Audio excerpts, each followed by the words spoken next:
Bayangkanlah kalau bibir yang bersih ada di rumah tangga, betapa aman rumah itu. Istri betah tinggal di rumah, anak-anak yang besar sampai yang paling bontot berkata, "Kak, kita pulang ke rumah yuk. Di sana kita ketemukan ketenangan." Karena bibir papa dan bibir mama merupakan bibir yang datangkan penggembalaan bagi kita.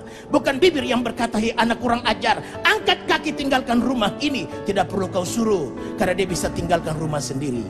Tanya pada anak-anak yang tinggal di lorong-lorong, yang terikat dengan morfin, terikat dengan minuman keras, terikat dengan hal-hal kejahatan lainnya. Jawabannya sama. Anda tanya di New York, Anda tanya di Tokyo, Anda tanya juga di Gang Wangseng, Pasar Senen. Jawabannya sama, karena kami tidak menemukan bibir yang bersih dalam rumah kami. Hanya bibir papa dan mama, hanya bibir yang caci maki. Masih tahu pulang lagi kau? Apalagi yang hendak kau curi dari rumah ini?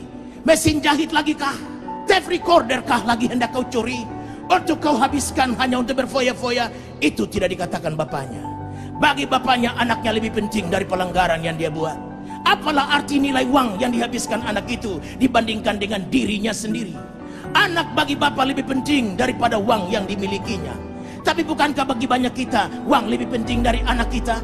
Uang lebih penting dari suami kita, uang lebih penting daripada istri kita, sehingga kita kadang-kala berkata, "Hei, buat apa kau di sini menghabiskan uang saja? Angkat kaki tinggalkan rumah ini."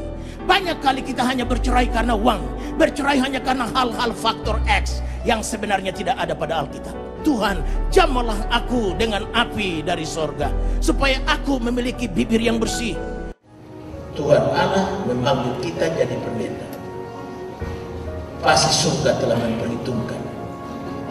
Selalu kan kita lihat kelemahan kita kan sebagai pendeta.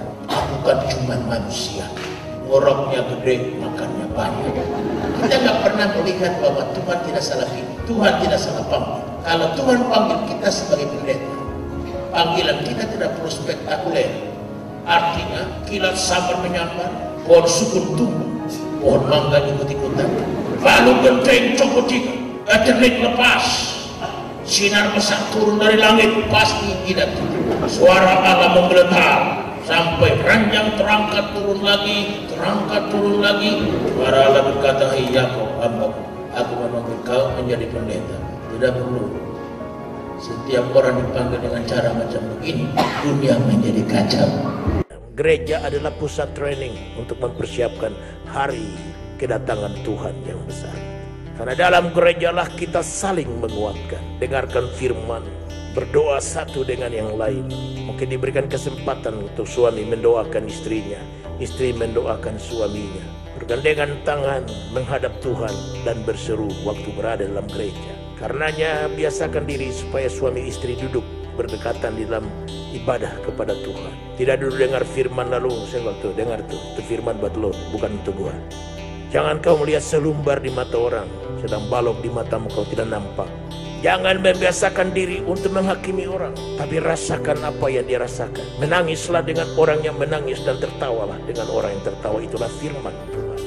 Saling menggosok, saling mendorong, supaya kita maju di dalam beriman kepada Tuhan, menyongsong hari Tuhan yang semakin dekat.